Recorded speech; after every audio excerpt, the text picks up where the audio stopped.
Okay, I want to make a recommendation before you get started making your masks.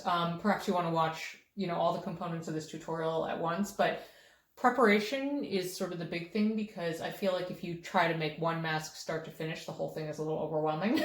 So I have found batching really helpful. So first of all, this is like the preliminary steps before you even start sewing. First thing is you've got to wash your fabric, because it really would suck to do all of your sewing and then have the thing shrink to oblivion because you didn't wash it and dry it. So definitely wash your fabric in advance, and dry it, and then you'll iron it.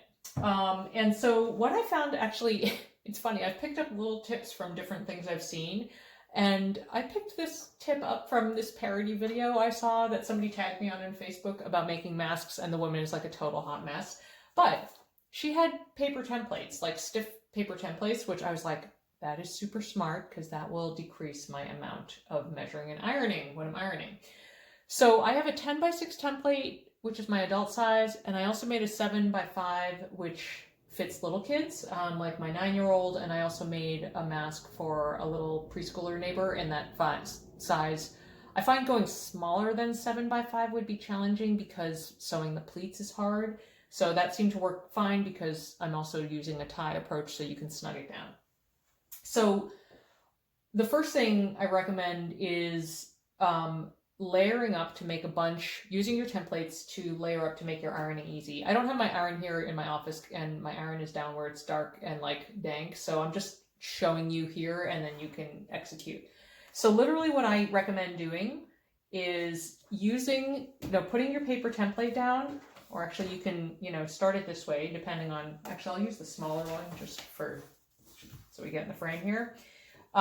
Depending on, I'm always about maximizing how much you can get. This is a very small piece of fabric I'm just using for demo. It's too small for the 10x6, but for the 7x5, totally works to get it that way. So I would use this, and you can actually start by just going around and basically rolling it. It's so easy.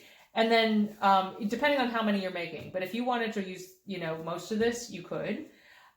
Then cut it and slide and then iron these presses shut, and then just literally slide your scissors in and cut, and boom, on both sides, and then you've got 1, 2, 3, 4 already pre-cut, and you'll have to trim it on this side. And then the other step I recommend is for your ties, use a similar approach. My ties, in the New York Times demo I saw, they were recommending 3/4 of an inch, which I found way too skinny to fold over twice. Mine are about 1¼ to 1½ inches, which is roughly actually pretty close to the size of the width of this ruler.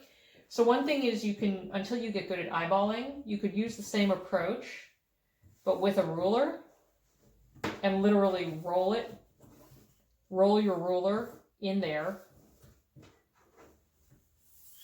and then pull it out, and same thing, iron over, and then cut along the clotheslines. And that will just make your prep work so much easier, because as you can see here, I have a bunch of masks. I've got 1, 2, 3, 4, all fabric that I pressed in advance, and it just makes things a lot easier. So yeah, that is how you get ready for your mask production. I find also that just working in phases is a lot more helpful. So on one day I'll do all the prep ironing, maybe the next day I'll do a bunch of the ties, because the ties are kind of a pain, and then I'll do the final assembly.